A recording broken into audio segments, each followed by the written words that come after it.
Hello, this is Pastor Rick, and I want to welcome you to the Lectionary Bible study. In preparation for this Sunday, November the 17th, we have two texts from Mark chapter 13 and Hebrews verses 10. Now, we're going to start with Mark, and this is pointing to apocalyptic literature. We're at the end of the church year, so we're going to get more stories from the Gospels about the end of times. In fact, one of the texts I'm not reading for Sunday will be Daniel chapter 12. Again, what happens at the end of the world or the day of the Lord. But Mark chapter 13, I think, before we go into apocalyptic, it's asking this question.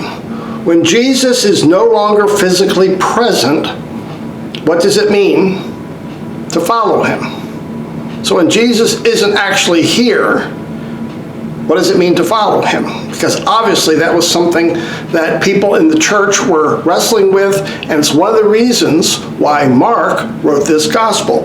And I think he gives two answers. He wants to say, well, we follow Jesus like the early disciples followed Jesus. There's a parallel. There's still some similarities there. And secondly, the more you follow Jesus, the more you'll understand him. Now, this is important when we take a look at Peter, because Peter is following Jesus, even calls him the Christ in the Gospel of Mark, but really doesn't know what he's talking about. That's part of, again, following Jesus, keep following, and then our understanding grows. But there is a temptation here, and that is we're all yearning to know what will happen through signs and prophecies. Often that's how the apocalyptic literature is used. Apocalyptic is often earthly events which are a delayed response to what is actually happening, an epic battle happening in the heavens. And so people want to take a look at signs and wonders and wars and rumors of wars and say, oh, okay, now the Messiah is coming, and now is coming the day of the Lord. And sometimes people will read Daniel, we know this, in the book of Revelation and Mark, and say, okay, we can now predict the day and the time. I even saw someone giving prophecies for what will happen on November 15th. I don't know, that was sent into my feed this week. And here Mark says, don't trust these prophecies. Don't trust these signs. There are always going to be wars and rumors of wars.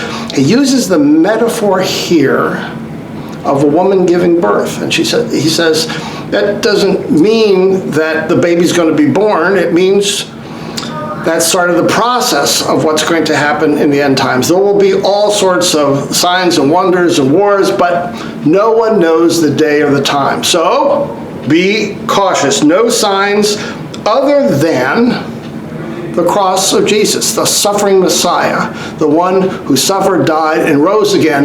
That's all the message you will get for the end times. Now we flip over to Hebrews chapter 10. We'll be reading 11 to 14 and 19 to 25. And here again it's talking about discipleship. They're struggling with persecution. Many think these were Jewish Christians throughout the diaspora, so the Mediterranean region. And here again, no prophecies, no signs, no secret knowledge. But he does say, I want to encourage you to know who Christ is. Remember those 2 points in Mark? Follow and understand. Well, here in Hebrews, he says it's important to understand, and let me explain Jesus to you. And in doing so, he describes the temple and the Levitical sacrificial system.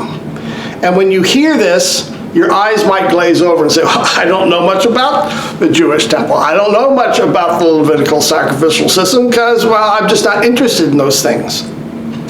And here the writer of Hebrews says, I'm going to get you very interested in the gospel of Jesus, which depends on these signs and images from the past. And so I want to point you all to the Sunday Forum, that video where we go into some of the detail about the structure of the temple, the high priesthood, of the sacrificial practices, and even the curtain. Hebrews points to all of these images from the temple and says, okay, that's what Jesus has done for you. He's the high priest. He's standing before God in heaven, and he's praying on your behalf. He's advocating for your behalf. So be bold in your confession and provoke one another to love and good works. So two great texts about discipleship, Mark and Hebrews. Go to the Sunday Forum, watch the video. You'll learn so much, not just about the temple and sacrificial practices, but about Jesus and what he has done for you. Thanks for joining us for this lectionary Bible study. Bye-bye now.